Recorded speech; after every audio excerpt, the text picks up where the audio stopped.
Hello everyone, welcome back. Today I'll be sharing healthy vegan lunch recipes that are super easy to make and so delicious. These recipes are also gluten-free and you can easily prepare these recipes the day before, so they're perfect to bring with you to work and school.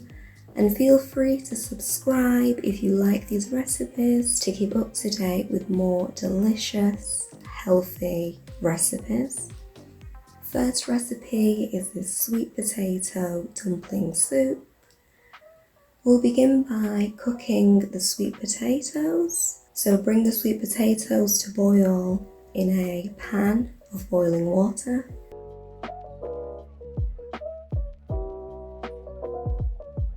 And then in a separate pan, add 1 tablespoon of olive oil and vegetables. So that's tomatoes, peppers and onion and garlic, and add some spices. So this includes ginger, Italian seasoning, salt. Give this a stir.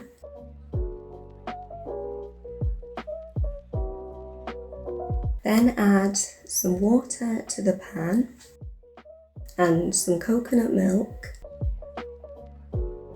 Give this a stir and allow this to cook on medium heat for 15 to 20 minutes. Meanwhile, crush up the sweet potatoes, which we were boiling earlier, and then add some cornmeal flour to the potatoes. Knead this in until it forms a dough. Shape the dough into small circular shapes like this to form dumplings. Place the dumplings in the pot and allow this to boil for 10 minutes. We're going to thicken the consistency of the soup by removing a 1/4 cup of the soup and then add 2 tablespoons of cornstarch and give this a stir. Then add this to the soup and stir this in until the soup begins to thicken. So once the soup has cooked, you can add the dumplings to it and then serve this delicious soup. This soup was absolutely comforting and the sweet potato dumplings were just absolutely delicious. Next up is this cream cheese sandwich. We'll begin by making the cream cheese. So heat some soy milk in a pan, and then to make the coagulant we're going to add some lemon juice and water and then give this a stir. Then transfer the heated milk mixture to a bowl and mix this in with the lemon and water mixture.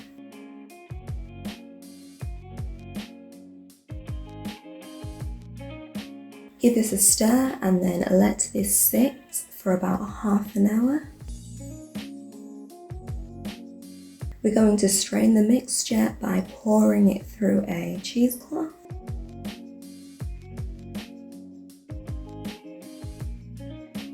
And then carefully squeeze the mixture through the cheesecloth. Keep squeezing until the mixture thickens in the cheesecloth and looks like this. Place it in a bowl and flatten it out. And so now we've actually formed the cream cheese mixture. Then place this in the refrigerator overnight to allow it to thicken up. Then in a pan over medium heat, add 1 tablespoon of olive oil and some garlic.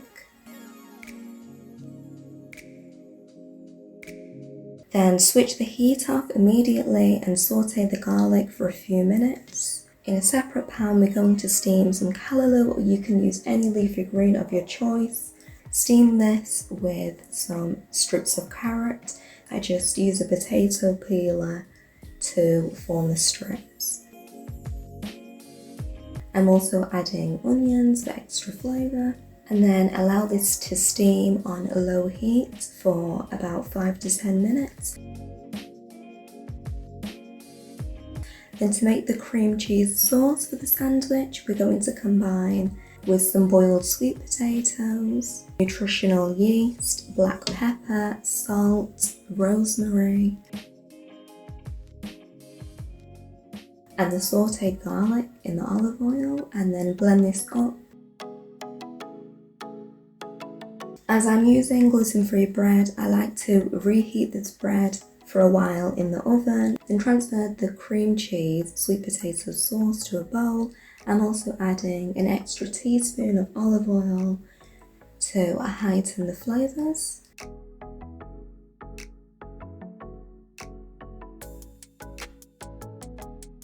Evenly spread out the sauce onto the bread buns. Also add the sautéed carrot and callaloo and close up the buns to form the sandwich.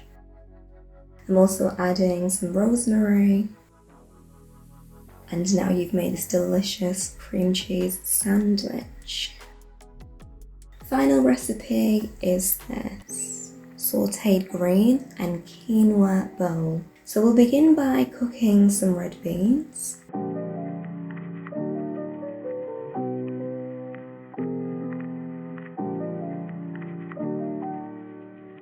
I'm also going to cook up some quinoa. And then in a pan with 1 tablespoon of heated oil, we're going to add some green vegetables and onions. The green vegetables which I used was some okra and green pepper. If you can't find okra, you can of course use any green vegetable of your choice. Stir this around in the pan and allow it to cook until the vegetables have softened and darkened slightly in colour. Once the vegetables have cooked, I'm going to add some cashew nuts. And now you can combine the vegetables with the quinoa, so I'm transferring this to a dish along with the red beans, and then I mixed this in until everything was well combined. I absolutely loved this quinoa dish. I really do hope that you liked these recipes. I really enjoyed making them. And if you like these recipes, feel free to click that subscribe button to keep up to date with many more delicious recipes. Thank you for watching and see you soon.